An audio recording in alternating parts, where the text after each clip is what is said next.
Assalomu alaykum, hurmatli guruhdagilar.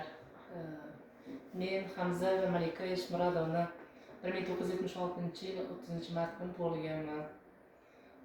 2024-yil sentyabr oyida, aniqrog'i avgust oyida oyoqlarim og'rib, Jizzax viloyati Jizzax shahridagi Navoiy klinikasiga borib, u yerda tashxis qo'ydirdim.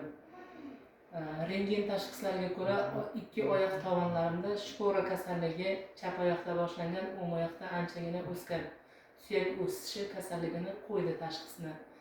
U yerdagi travmatolog vrachlar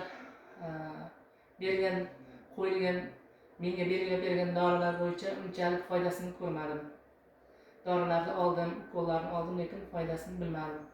Oradan vaqtlar o'tdi, bir oylar vaqt o'tgandan keyin o'zimizning mana shu tumanimizdagi markaziy shifoxona ro'parasida joylashgan Asqarjanli klinikasidagi yaxshi neuropatolog vrachni tavsiya qildi.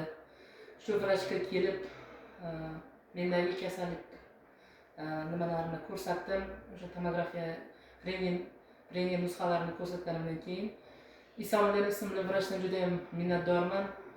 Shu inson ilohim baraka topsin, farzandlarim juda quvvatli bo'lsin.